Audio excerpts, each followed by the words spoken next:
ಜನರಿಗೆ ಗಾಯಗಳಾಗಿದೆ. ಜಮ್ಮು ಕಾಶ್ಮೀರದಲ್ಲಿ ಉಗ್ರರ ಅಟ್ಟಹಾಸ.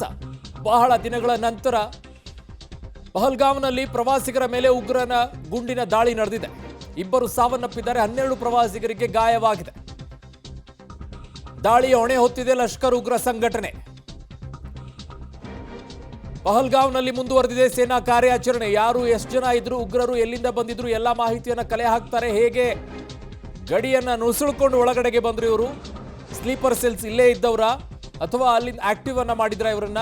ಇಬ್ಬರು ಸಾವನ್ನಪ್ಪಿದ್ದಾರೆ, 12 ಪ್ರವಾಸಿಗರಿಗೆ ಗಾಯ ಆಗಿದೆ. ಉದ್ದೇಶ ಏನು? ದಾಳಿಯ ಹೊಣೆಯನ್ನ ಈಗ ಲಷ್ಕರ್ ಉಗ್ರ ಸಂಘಟನೆ ಹೊತ್ಕೊಂಡಿದೆ. ಪಹಲ್ಗಾಮ್ನಲ್ಲಿ ಈಗ ಸೇನಾ ಕಾರ್ಯಾಚರಣೆ ಮುಂದುವರೆದಿದೆ.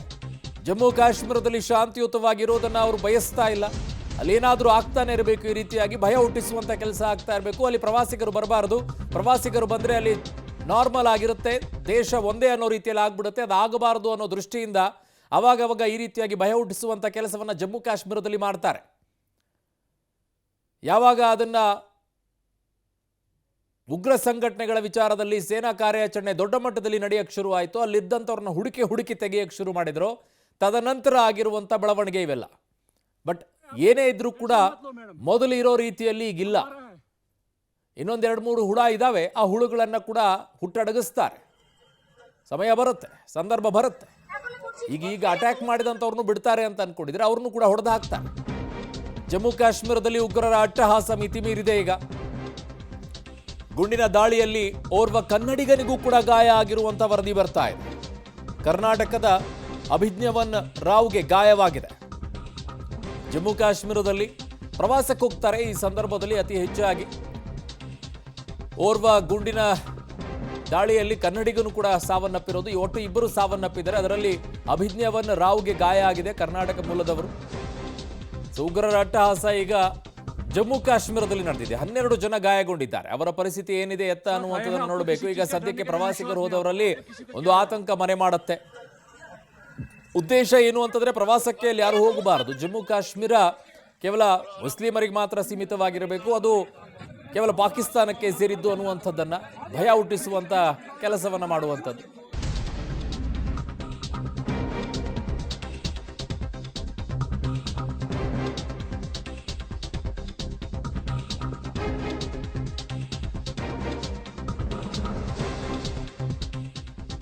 ನಾನಾಗ್ಲೇ ಹೇಳ್ತಾ ಇದ್ದೆ, ಜಮ್ಮು ಕಾಶ್ಮೀರ ಕೇವಲ ಮುಸ್ಲಿಮರಿಗೆ ಸೇರಿರಬೇಕು ಅನ್ನುವಂಥದ್ದೇ ಉಗ್ರರ ಉದ್ದೇಶ. ಹಾಗಾಗಿನೇ ಅಲ್ಲಿ ಅಮರನಾಥ್ ಯಾತ್ರೆಗೆ ಹೋಗ್ತಾ ಇರುವಂತವ್ರನ್ನೇ ಟಾರ್ಗೆಟ್ ಮಾಡಿಕೊಂಡು, ಹಿಂದೂಗಳನ್ನೇ ಟಾರ್ಗೆಟ್ ಮಾಡಿಕೊಂಡು ದಾಳಿಯನ್ನ ಮಾಡಿರೋದು. ಇಬ್ಬರು ಸಾವನ್ನಪ್ಪಿದ್ದಾರೆ, 12 ಜನರಿಗೆ ಗಾಯ ಆಗಿದೆ. ಈಗಾಗಲೇ ಅಮಿತ್ ಶಾ ಮತ್ತು ಮೋದಿ ಅವರು ಕೂಡ ಸಭೆಯನ್ನ ಮಾಡ್ತಾ ಇದ್ದಾರೆ. ಹಿಂದೂ ಪ್ರವಾಸಿಗರನ್ನ ಗುರಿಯಾಗಿಸಿಕೊಂಡು ಗುಂಡಿನ ದಾಳಿಯನ್ನ ಮಾಡಿದ್ದಾರೆ. ಅಮರನಾಥ್ ಯಾತ್ರೆಗೆ ತೆರಳುವ ದಾರಿಯಲ್ಲಿ ಉಗ್ರರ ಅಟ್ಟಹಾಸವನ್ನ ಮೆರೆದಿರೋದು. ಈಗ ಕೇಂದ್ರ ಗೃಹ ಸಚಿವ ಅಮಿತ್ ಶಾ ನೇತೃತ್ವದಲ್ಲಿ ಮಹತ್ವದ ಸಭೆ ನಡೀತಾ ಇದೆ. ಮೋದಿ ಅವರು ಕೂಡ ಈ ವಿಚಾರದಲ್ಲಿ ಏನಾಗ್ತಾ ಇದೆ ಏನಿಲ್ಲ ಅನ್ನುವಂಥದ್ದು ನೋಡಿದ್ದಾರೆ. ಜೊತೆಗೆ ಘಟನಾ ಸ್ಥಳಕ್ಕೆ ಬೇಗ ತೆರಳುವಂತೆ ಸೂಚನೆಯನ್ನು ಕೂಡ ಮೋದಿ ಅವರು ಕೊಟ್ಟಿದ್ದಾರೆ ಗೃಹ ಸಚಿವ ಅಮಿತ್ ಶಾ ಅವರಿಗೆ.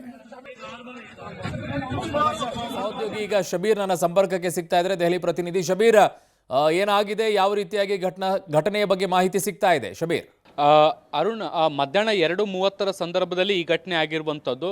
ಪಹಲ್ಗಾಮಿಂದ ಸುಮಾರು 5 ಕಿಲೋಮೀಟರ್ ದೂರದಲ್ಲಿರುವಂಥ ಬೈಸರನ್ ಅನ್ನುವಂತಹ ಏನು ಗುಡ್ಡಗಾಡು ಪ್ರದೇಶ ಅಥವಾ ಹುಲ್ಲುಗಾವಲು ಪ್ರದೇಶದಲ್ಲಿ ಈ ಒಂದು ಘಟನೆ ನಡೆದಿರುವಂಥದ್ದು. ಪಹಲ್ಗಾಮಿಂದ ಕುದುರೆ ಮೂಲಕ ಮಾತ್ರ ಈ ಒಂದು ಪ್ರದೇಶಕ್ಕೆ ಹೋಗಲಿಕ್ಕೆ ಸಾಧ್ಯ.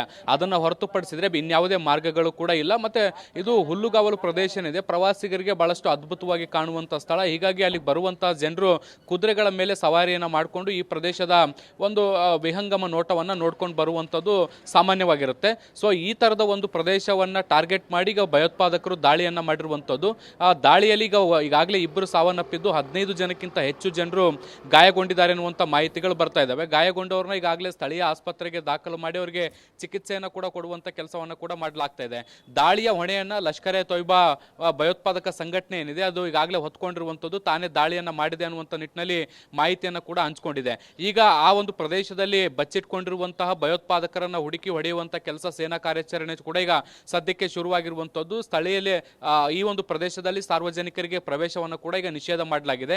ಈ ಒಂದು ದಾಳಿ ಆಗ್ತಿದ್ದಂತೆ ಕೇಂದ್ರ ಗೃಹ ಸಚಿವ ಅಮಿತ್ ಶಾ ಅವರು ಕೂಡ ಉನ್ನತ ಮಟ್ಟದ ಅಧಿಕಾರಿಗಳನ್ನ ಸಭೆಯನ್ನ ನಡೆಸಿ ಕೂಡಲೇ ಕ್ರಮವನ್ನು ತೆಗೆದುಕೊಳ್ಬೇಕು, ಮತ್ತೆ ಅಲ್ಲಿರುವಂತಹ ಭಯೋತ್ಪಾದಕರು ಯಾರು ದಾಳಿಯನ್ನ ಮಾಡಿದ್ರು ಅವ್ರಿಗೆ ಕೂಡಲೇ ಕೌಂಟರ್ ಅಟ್ಯಾಕ್ ಮಾಡಬೇಕು ಅನ್ನುವಂಥ ನಿಟ್ಟಿನಲ್ಲಿ ಸೂಚನೆಯನ್ನು ಕೂಡ ಕೊಟ್ಟಿದ್ದಾರೆ. ಈಗ ಸದ್ಯಕ್ಕೆ ಕೌಂಟರ್ ಅಟ್ಯಾಕ್ ಕೂಡ ಚಾಲ್ತಿಯಲ್ಲಿರುವಂಥದ್ದು. ಈಗ ಮುಖ್ಯವಾಗಿ ಬರ್ತಾ ಇರುವಂತಹ ಮಾಹಿತಿ ಏನಂದ್ರೆ ಈ ಒಂದು ದಾಳಿಯಲ್ಲಿ ಓರ್ವ ಕನ್ನಡಿಗರು ಸಾವನ್ನಪ್ಪಿದ್ದಾರೆ, ಮತ್ತೊಬ್ಬರು ಗಂಭೀರವಾಗಿ ಗಾಯಗೊಂಡಿದ್ದಾರೆ ಅನ್ನುವಂಥ ಮಾಹಿತಿಗಳು ಕೂಡ ಬರ್ತಾ ಇದ್ದಾವೆ. ಇನ್ನಷ್ಟೇ ಆ ಮಾಹಿತಿಗಳು ಕೂಡ ಕನ್ಫರ್ಮ್ ಆಗಬೇಕಾಗಿರುವಂಥದ್ದು. ಅರುಣ್.